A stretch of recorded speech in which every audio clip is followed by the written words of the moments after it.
नमस्कार दोस्तों, जय श्री राम, जय बालाजी महाराज की।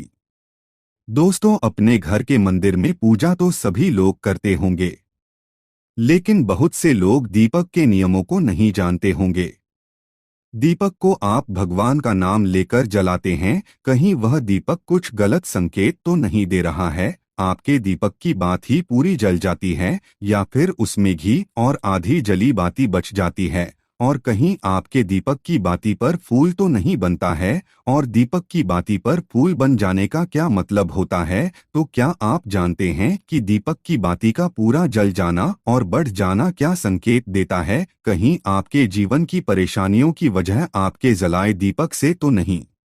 बार बार एक ही दीपक में तो बात ही नहीं जलाते हैं। अगर आप भी यह गलतियां करते हैं तो आपको जानकर हैरानी होगी कि अपने पूजा के मंदिर में दीपक जलाते समय यह गलतियां कर दी तो इसके परिणाम हमें भुगतने ही होंगे। दीपक की बाती का पूरा जल जाना भी अलग अलग संकेत देता है, जो हमारे लिए जानना बहुत जरूरी है। तो इन्हीं सब बातों को जानने के लिए हमारे वीडियो में आखिर तक हमारे साथ बने रहिए। स्वागत है आपका एक बार फिर से हमारे चैनल ज्ञान की बातें मोटिवेशनल वीडियो पर। आगे बढ़ने से पहले वीडियो को लाइक और सब्सक्राइब जरूर कर दे, जिससे कि श्री बालाजी महाराज की कृपा सदैव बनी रहे।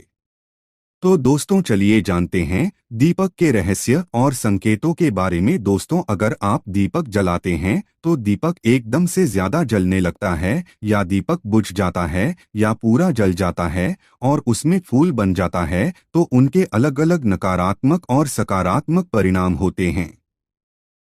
तो सबसे पहले यह जान लेते हैं कि अगर हमारे दीपक में फूल बन रहा है तो इसका सीधा मतलब क्या होता है। दोस्तों, दीपक में फूल बनना मतलब भगवान ने हमारी प्रार्थना स्वीकार कर ली है और हमारी पूजा से प्रसन्न है।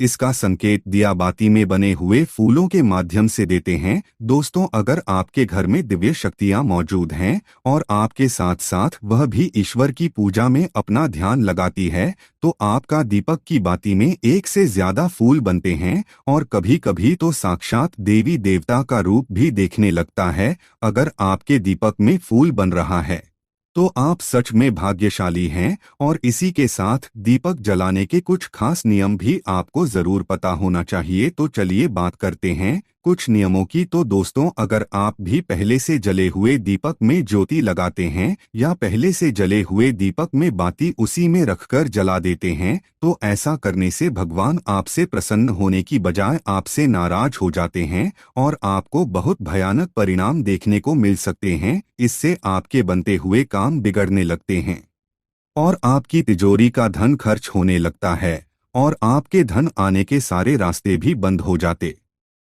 हैं। तो आप हमेशा यह ध्यान रखें कि जब भी आप दीपक जलाएं, आप हमेशा साफ सुथरे दीपक का इस्तेमाल करें। इसी के साथ कुछ लोगों की आदत होती है कि वह हर थोड़े दिन बाद अपने दीपक को बदल देते हैं। तो इस प्रकार गुरु जी का कहना है कि अगर आप जिस दीपक में पूजा करते हैं तो आपको उस दीपक को बदलना नहीं चाहिए, क्योंकि बार बार भगवान के सामने इस दीपक में ज्योति लगती है तो वह दीपक सिद्ध हो जाता है और उसमें सभी देवी देवताओं की शक्ति भी आ जाती है। और साथ ही आप जब भी दीपक जलाते हैं तो आपका तन और मन दोनों पवित्र हो जाता है। तो आप हर रोज उस दीपक को साफ कीजिए, फिर उसमें बाती रखकर जलाइए। आप जितनी बार भी दीपक जलाए इतनी बार उसे दीपक को साफ करके बाती जलाएं। लेकिन अगर आप गलती से भी उसको बदलते हैं तो आपकी तरक्की में रुकावट आ जाती है। दोस्तों, गुरु जी का कहना है कि आप अपने दीपक को कभी मत बदलिए। लगातार 10 साल 20 साल तक आप इस दीपक में दीपक जलाएं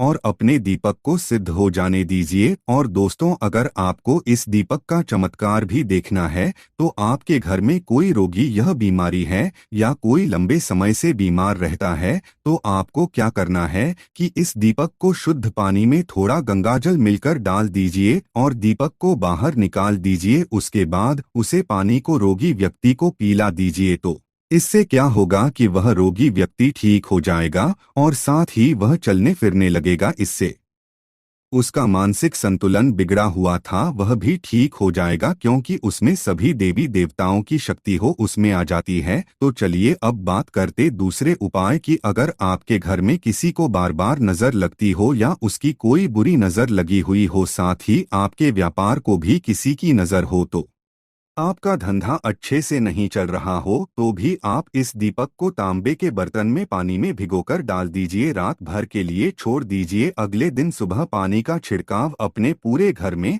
और अपनी दुकान में कीजिए। ऐसा करने से आपको अच्छे परिणाम दिखाई देंगे, क्योंकि जब हम लगातार एक ही वस्तु का प्रयोग अपनी पूजा में करते हैं तो वह वस्तु शुद्ध हो जाती है। भगवान की पूजा होती है, वह भी उसे वस्तु में समा जाती है। कभी भी अपने मंदिर के दीपक को बदलने की गलती ना करें। अगर आपके मंदिर का दीपक टूट जाता है या फिर खराब हो जाता है या खंडित हो जाता है, तभी आप दीपक को बदलें, लेकिन फिर भी आप उसे दीपक को न फेंकें बल्कि उन्हें अपने घर में संभाल कर रखें, क्योंकि वह दीपक बहुत ही पुराना होता है। उसमें सिद्ध किया हुआ दीपक की शक्ति आ जाती है, उसमें सकारात्मक ऊर्जा भी उसे दीपक में आ जाती है। तो चलिए दोस्तों अब बात करते हैं, अगर आपके दीपक में घी बच जाता है तो इसका क्या परिणाम होता है। तो सबसे पहले यह देखें कि अगर आप किसी भी पेड़ पौधे की पूजा कर रहे हैं, उसे पूजा में जलाया हुआ दीपक पूरा नहीं जलता या फिर उसमें घी बच जाता है, तो इससे आपके घर में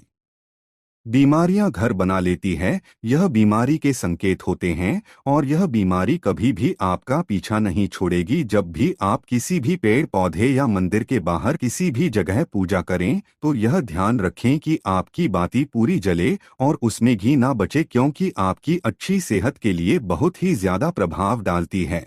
और वही दोस्तों, अगर आपके घर के मंदिर में दीपक की बाती पूरी नहीं जलती या पूजा करते समय दीपक बार बार बुझ जाता है, तो यह जरूर आपके घर में नकारात्मक ऊर्जा का वास है और वह आपकी पूजा में विघ्न डालने की कोशिश कर रही है। क्योंकि आपके घर में नकारात्मक शक्तियों का वास हो चुका है और उसको सकारात्मक शक्तियों में बदलने के लिए आपको क्या करना होगा, आपको करना होगा कि आप स्वच्छ तन मन से दीपक जलाए, भगवान श्री राम का और बालाजी महाराज का नाम ले। इससे आपके जीवन में सकारात्मक ऊर्जा बढ़ेगी और नकारात्मक ऊर्जा खत्म हो जाएगी। क्योंकि दोस्तों, एक वातावरण में एक ही तरह की ऊर्जा रह सकती है, सकारात्मक ऊर्जा या फिर नकारात्मक ऊर्जा, और जो बुरी शक्तियां होती हैं वह यह कभी नहीं चाहती कि आपके घर में देवी शक्तियों का वास हो, क्योंकि अगर आपके घर में भगवान अपनी कृपा करते हैं तो उन बुरी शक्तियों को वहां से जाना पड़ेगा। तो यह बुरी शक्तियों हमेशा यही कोशिश में रहती है कि आपकी पूजा में रुकावट आए और इसी के प्रभाव से हमारा दीपक बार बार बुझ जाता है या फिर हमारे दीपक की बाती पूरी तरह नहीं जल पाती है। तो इन सब से बचने के लिए आपको क्या करना है, और आपको सच्चे मन से भगवान का स्मरण करना है। और आप जब भी दीपक जलाए तो भगवान से सबसे पहले यह प्रार्थना करें कि आपके आसपास जितनी भी नकारात्मक ऊर्जा है आपसे दूर हो जाए और घर में सकारात्मक ऊर्जा का वास हो जाए। दोस्तों, अगर पूजा पाठ करने के बाद भी बार बार अगर आपका दीपक जलता बुझता है और यह लक्षण बार बार दिखाई देते हैं, तो आप एक उपाय और भी कर सकते हैं गंगाजल का, क्योंकि गंगाजल को सबसे पवित्र माना गया है। तो आपको करना क्या है कि गंगाजल से एक घेरा बना लेना है और उस घेरे में दीपक को रखें, क्योंकि दोस्तों गंगाजल बहुत ही पवित्र माना गया है। महादेव का वरदान भी गंगाजल को मिला हुआ है, तो गंगाजल में सबसे पहले कोई भी बुरी शक्ति प्रवेश नहीं कर सकती है, इसलिए कभी भी गंगाजल खराब नहीं होता है और गंगाजल हर तरह की ऊर्जा को सकारात्मक ऊर्जा में बदल देता है। अगर आप गंगाजल से बने हुए घेरे में दीपक को रखेंगे तो यह आपकी पूजा में किसी भी प्रकार की नकारात्मक शक्ति को नहीं आने देगा और साथ ही कोई भी नकारात्मक ऊर्जा दीपक को परेशान नहीं करेगी। तो दोस्तों, आज के वीडियो में बस इतना ही। वीडियो आपको कैसी लगी कमेंट बॉक्स में जरूर बताइएगा और साथ ही अपने दोस्तों रिश्तेदारों के साथ वीडियो को शेयर करना ना भूले, ताकि वे भी जान सके, पहचान सके और बच्चे अपने दीपक के लक्षण के बारे में, संकेतों के बारे में जान सके। तो दोस्तों, कमेंट में जय श्री राम जरूर लिख दीजिएगा।